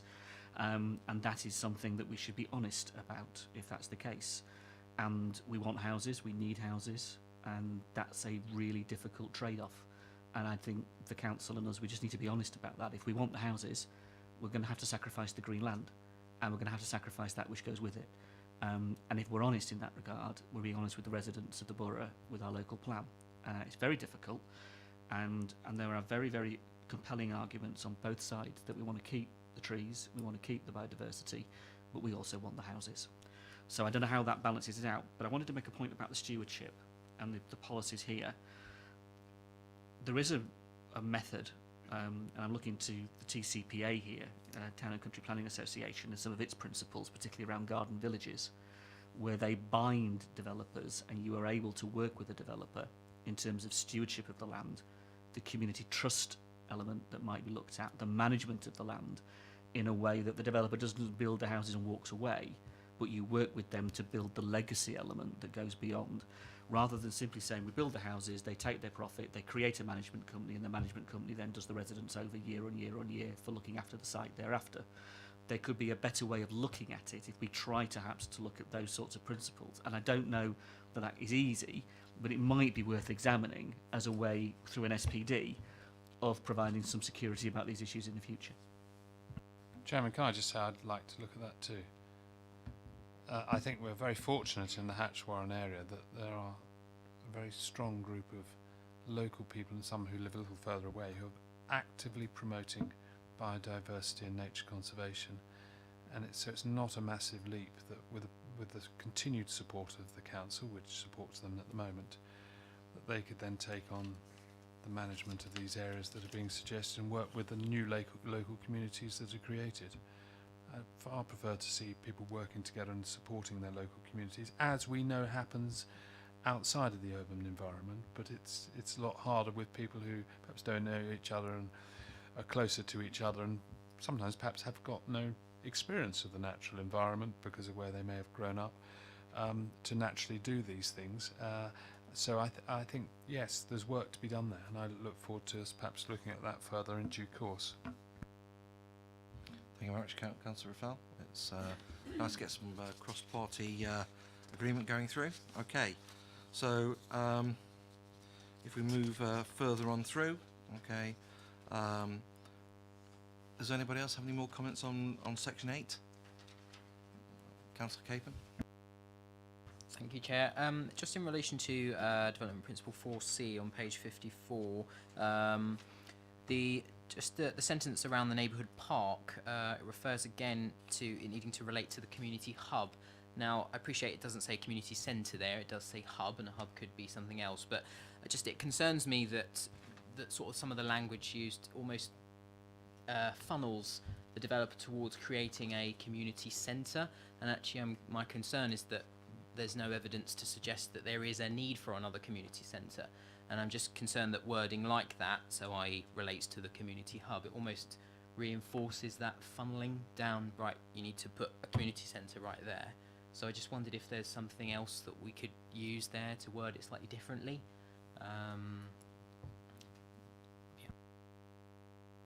Thank you, Councillor. Who wants to take that one? Matt? Just to say that the term community hub is used for continuity because that's what's used in section 6 where it refers to the focal point of the development. Thank you. Okay, sorry, Councillor Harvey? Can I just agree with that and say I think if there's a way of working in here some sort of consultative element where the local community can be engaged about what they think they need in the context of community provision, it would be a useful exercise rather than just saying we want to create another community centre, fine, or change it to a community hub and then we answer the question later. Again, this is our policy, and if our policy is to work with the community to establish what they consider their community need is, so the developer can be guided as to what can be provided, that might be a really good way of approaching it. You engage people, you bring them inside the conversation, they're looking to engage with the developer about what they can get through section 106, and they buy into actually what's being provided by being rather done to, do it with them, work with them in that context. In terms of the green spaces, Chair, I'm just interested in this concept again of linking the green spaces and the green corridors within the development. I talk about linking the open spaces and the public open spaces, but also the residential spaces themselves, the way that the residential interrelates with the green corridors, and I think you've captured this from what I've read, and if I've read it right, that's great. If I've read it wrong, then that's something I'd want to be captured, so that in a sense we do really take on board some of those garden village principles about the way green space interacts with residential, so it's the place-making bit that we're talking about, not just about necessarily open space itself and cycle routes and pedestrian routes, but there's a combination of all of that for green routes, if that makes sense. I have to say, Councillor Harvey, that's how I read it. Okay, I don't know if there was any other way it could be read. But I think that's maybe your suspicious mind working overtime there. Okay, so moving on to section 9, if no one's got any more questions on Councillor Capel. Sorry to sound like a broken record. Just in reference to my question that was answered a moment ago, I've referred back to section 6 about the community hub, just for that continuity for language. And I've just noticed that that under 6.4, and apologies for going back, but it does relate to the section I was just talking about, it refers to community hub, but then in section 6.5 it then says the community centre will need. And it kind of just reinforces my concern that the direction of travel is that it will have a community centre. So just wanted to kind of highlight that again if I can. Thank you. So highlighted. Okay, Councillor George. Thank you. And I'm just looking at page 63, the Development Principles, Sustainable Design. Given where we are now with the situation with carbon and global warming and things, I'm just reading all these paragraphs, and while a lot of this is very, very good, and it's a little bit, it's not very, what's the word, precise in terms of what we're trying to achieve here in lots of ways. A lot of it is about reducing or considering or what have you. Isn't there something we can build in there, given that these houses are going to last 100 years and what have you? I would have thought we could probably been a little bit firmer on this particular section to try and make sure that we are actually getting houses here which do understand the fact that we are going into this problem of global warming in the future, and really do have some of these renewable solutions at the core of their design. I'll just ask that question. The government's quite clear in that the planning cannot require particular energy efficiency standards or renewable energy.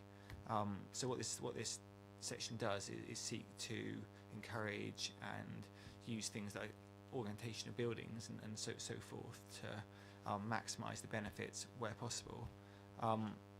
Through the local plan review,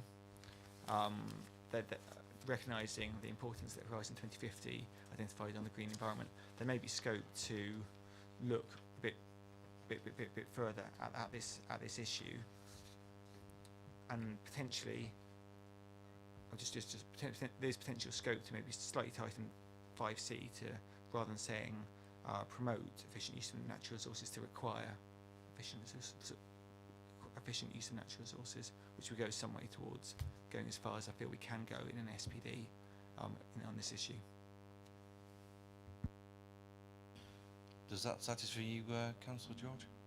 I understand the issue we have here, yes, but could I ask you to look at the language and see where you can tighten it up, and if there's anything we can put in there specific, if there is a possibility to do that, to take advantage of it. Also, I understand your problems about planning, but this is an SPD document, which isn't formally a part of the development plan. Is it not something we include within the SPD, which we probably couldn't have included in the development plan? Thank you, Councillor George. Councillor Konechka. I hope I've got your name right. Yeah, thank you, Chair, and thank you, Matt, for your response. I was just checking if the response you made would also apply to 9.15, slightly above the 5C paragraph about encouraging the developer to seek a home quality mark accreditation as opposed to insisting that they do that. Unfortunately, that's not something that we can require. Up until a couple of years ago, councils routinely set co-sustainable homes levels and so forth. But the government sort of rationalise how different councils set standards. So unfortunately, we're no longer able to require co-sustainable homes or this, which is a very similar accreditation. Thank you. Any more questions? Councillor Harvey. Again, it's that balance between what you can and you can't do. In 5C, you've got the second bullet point, and it says considering opportunities for renewable and low carbon energy technologies. Considering isn't necessarily means it should be provided. Should is a cautionary word. Opportunities for renewable and low carbon energy technologies should be provided in all aspects of the proposal. It's just that notion of if we can tighten it up, great. And in the context of the environmental stuff on the design principles, good urban design principles, is there element? I guess what I'm saying is each of these policies is complementary and shouldn't be seen in any way, shape or form individually, just on their own. So I read 5A and 5C almost like following on from each other in the context that the design principles of how you build the houses and how you build the buildings, as much as how you treat the natural environment, is very much read straight through. Am I interpreting that correctly in the way I can do that with the policy? I wouldn't be wrong in trying to join it all up. I don't want a shopping list, rather. I want to see it as one whole thing. Matt? Yeah, no, I think I'd agree that the issues like the design, layout and sustainable construction are elements of good urban design. Thank you. Chair, for me, just to add to that, I think we're getting a strong message about members' desire for design quality and also environmental excellence. And I certainly think we can have a look at some of the wording, but I think we have to acknowledge what Matt has said, is that we are constrained by government guidance about the extent to which we can go. But I think we can look at some of the wording in there and give a firmer message to shape the planning application. Thank you, Matthew. I hope that helps, ladies and gentlemen. Okay, so moving on from, if anybody doesn't have any pressing issues, to number 10, securing quality through the planning process. Number 11, the indicative development framework plan.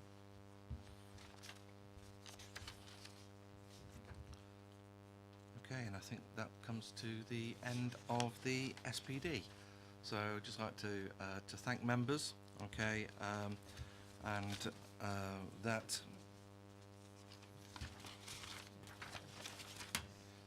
that comes to the end of the of item number 6.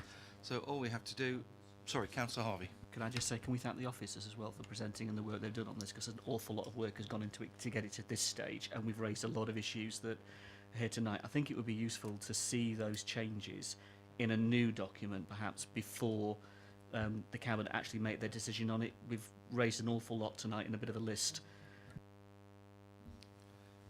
Thank you, Councillor Harvey. Yes, I'd like to echo the fact that there's been an immense amount of work that's been put in here. Councillor Raffel. Can I thank you all on behalf of the officers for your kind words? This is likely to come back to Cabinet, I think, in early October, and so we'll look at trying to do a track change version for the benefit of Cabinet, say, so that everyone can see their comments have been included, and in case they want to add anything at Cabinet stage. But obviously that's after consultation, which is obviously in the meantime. There we go. So thank you. Thank you, Councillor Raffel. Thank you, officers. Okay, just like to reiterate the fact that there's been an immense amount of hard work, done by officers on this, and thank you very much. The only thing that's left on the agenda now, is the review of the work programme.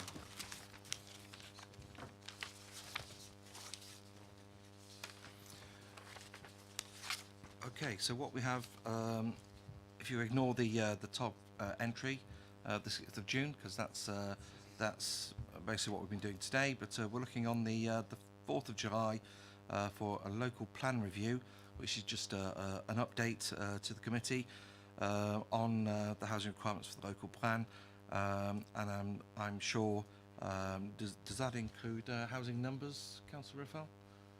Yes, it does include housing numbers, housing numbers and housing sizes. Okay, so that's quite a meaty thing to do.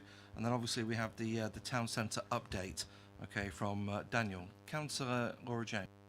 On both those items, I did speak to Councillor Ruffell about this. I would very much like to look at some of the policies that sit under the local plan, and when will we? And I know that Councillor Ruffell would like us to send you some ideas of what they are, but I think it's something that we should all consider as a committee, and maybe we need to also ask those people that sit on DC, are there policies that possibly need reflecting on? So, and other members within the council as well. But I really think it's an opportunity for us to review those policies that sit well under that local plan. At what opportunity will we have that? And in relation to the town centre update, will that also include the bid? Will they be part of that? Sorry, just very quickly. Okay, yeah. I've just been advised that there is another item that wasn't on the update, which is the Basing bid. Okay, so there's going to be an update together with the town centre. Regarding the policies, I did take on board your comment after the last council meeting, where we actually discussed the requirement, to actually bring policies here, and whilst I am happy to do so, there is an immense amount of work there, and so I did have a discussion with Matthew here to see whether, rather than just have an individual committee look at it, is whether it could be covered under a members advisory panel and a series of briefings. So that is being thought about. Because obviously we want everyone to have a bit of an input in here, into the plan. Councillor Harvey. Very effectively last time round there was a panel established to specifically go through the local plan. There was a real sense of interaction and a chance to drill into the policies with some conversation rather than just committee itself, or for that matter the floor of full council. Timings have all got to be sorted out. I totally respect that, but that might be a useful mechanism where, a number of authorities have local plan panels where you can actually get into it as members to discuss the particular matters that you want to discuss once that's established. Councillor Raffel. Chairman, both Councillor James and Councillor Harvey correctly set out the position that I've had some conversations with them, and I have already, not just now, but previously raised what they've said with me with officers. It's a slightly fluid position at the moment because, as they appreciate and you appreciate, the timing of all these things is so dependent on other things we're discussing. But what I think we're currently looking at is coming back to this committee with an overview of the policies that we've got, and we're going to quantify at this committee how much time we might want to spend on some and how little time we probably would want to spend on others, and try and then come up with a programme of how we're going to go through it. And it might be that the working parties that we had before should be re-established for some policies. It might be that we see that's not necessary because we're constructive enough and we'll do it here at committee. It might be that we'll turn around and say some policies we can do 6 on one night and 1 on the next night. But the idea is to have that interaction with members. As I said I would, but we've broached the subject with officers. It's just a question of them getting to that stage in their discussions and programming it in the initial way of wrestling it. Because it might just come through correspondence to members to say, but it might actually be better if it's brought actually before the committee, so that we all feel we can coalesce around a view that yes, that is actually quite important, or actually it's less important than one person thought it was. I think everyone understands it's a dynamic situation, but I'm committed to allowing everyone the full discussion. Thank you, Councillor Raffel. Okay. Sorry, Councillor George.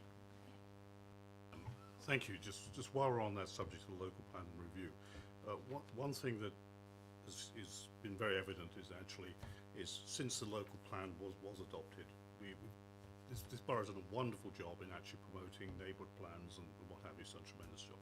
But during that process, I think there is some learning between how the neighbourhood plans interface with the local plan and how the policies interface, I think, which can be gleaned from that process. And I really would encourage, as part of this process, for there to be good interface between maybe the chairs of the neighbourhood plans and all the parish councils here, to see how things and learn from some of the interface issues between the neighbourhood plan and the local plan, so we can take those forward in this review process. And I'd just like to encourage that.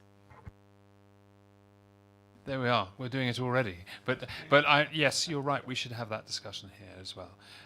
I mean, I can say to you that because obviously one is now being taking place in my ward, I was very pleased to hear a parish council saying that the officers have been fantastic. I mean, we all say they're fantastic, but actually when you hear it, when they would complain if there was an issue, they are fantastic in that ongoing support that they do promise, but they actually deliver, and helping parishes to get these neighbourhood plans up and running and through the process. So I think they've obviously grown in their expertise as a team to do this. But one of the things that when we launched the review of the local plan that I was very keen to do, and you may be aware of this, was to write to all the neighbourhood planning groups to say, this is what we've got to do, unfortunately, in brackets, and I hope that you understand that we're still here to support you in your understanding of the review and how it might affect your neighbourhood plan or the proposals you're coming up with for a neighbourhood plan, so that no one feels as though that they've been knocked for six by this review, even though obviously it's quite dramatic. It could be once we've got to get to that stage in due course. Yeah, please do, Councillor George. Thank you. During the process, it's become evident actually that there's certain things a local plan can do that a neighbourhood plan can't, and there's certain things neighbourhood plans can do which local plan can't. And actually getting agreement about which should do which is very, very important. And I think one of the things I've certainly learned through the process is the fact that sometimes it's not easy to understand which can be done by whom and what have you. So getting that agreement there about who does what and what can be delivered by different parties, and certainly over Section 106 agreements there's been some key issues there about how things can be delivered. I would really encourage that dialogue. That's what I would say. Right, thank you very much. Then finally, just looking at the current and planned review groups, we have a couple of task and finish groups. Traditionally, the task and finish groups normally finish at the end of the municipal year.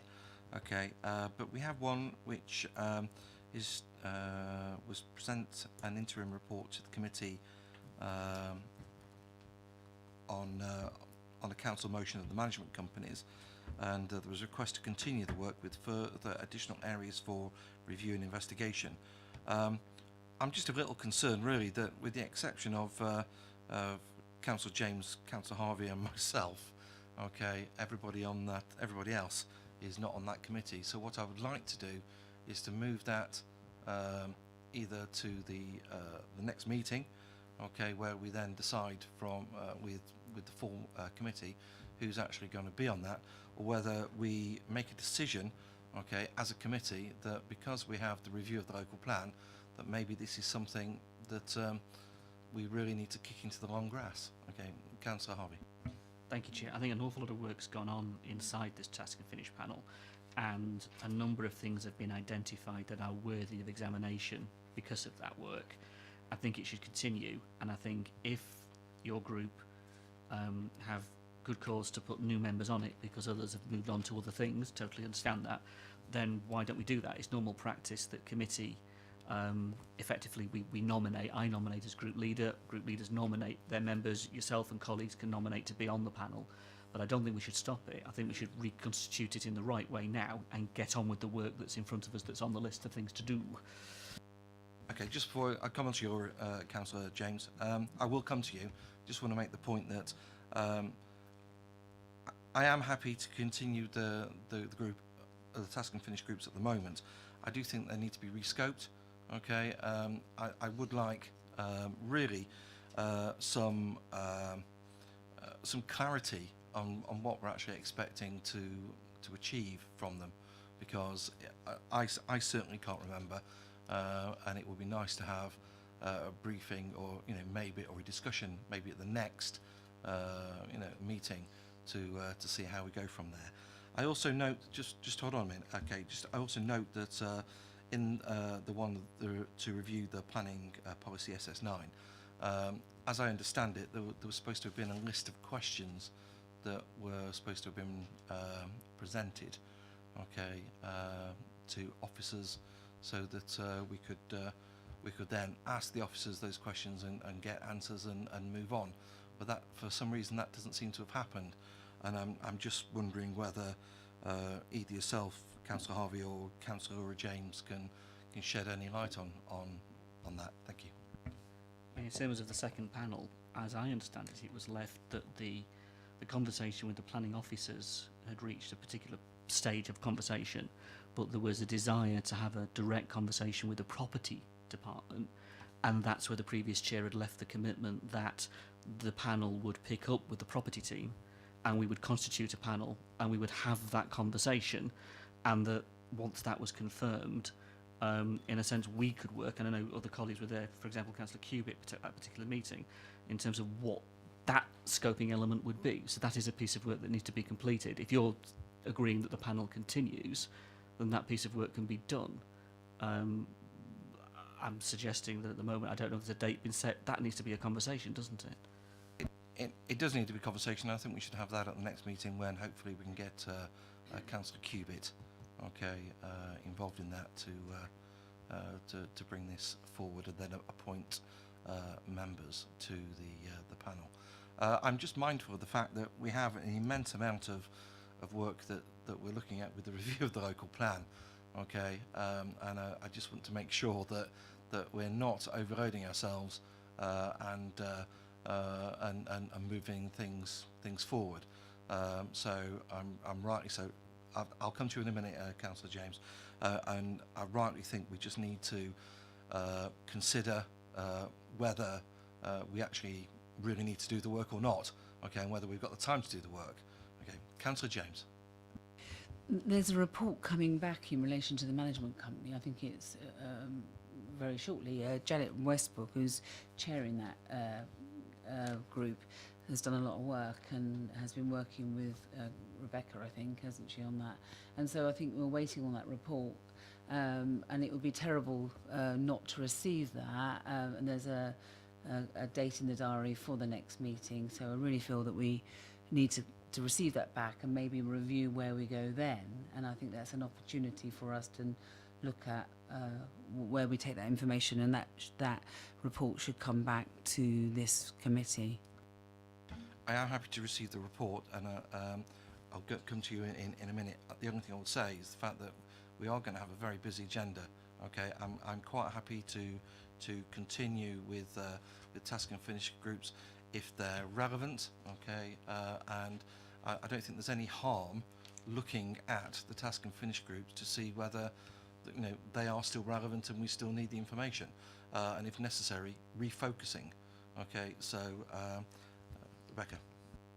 Just to quickly clarify, Chair, on the report. So the report is to the lead member of the working group, which is Councillor Westbrook, and I think the date is already set, which is the 13th for the next working group, and then it would be for the working group to present back to EPH as you see fit.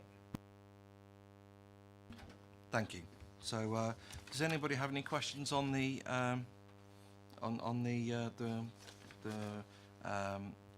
working timetable? Councillor Watts first, if I may, please. Just a quick one. What's the timescale for the local plan review then? How long is it going to take? I've absolutely no idea, but the person that you should have asked that question has actually gone. Okay, but it is obviously I'm happy to give Matthew an answer, but it lies within the portfolio holder. Okay, but it is an immense amount of work. Okay, Matthew, have you? Chairman, when we took the local development scheme to full council last month, within that there was a timetable for the sort of stepping stones to the local plan review. So we can certainly send an email out and to sort of draw attention to what that timetable says, but it's out there in the public domain, and I think it's probably on our website. Yes, and it's on our website. Thanks, Chair. Thank you, Councillor James. And I'm not sure, but I just was going to ask Rebecca, in relation to the housing and homeless strategy, one of the areas I'd really like to look at is the housing allocations policy in relation to two-bedded flats. And so it links to what we're building in relation to the local plan, and so it dovetails.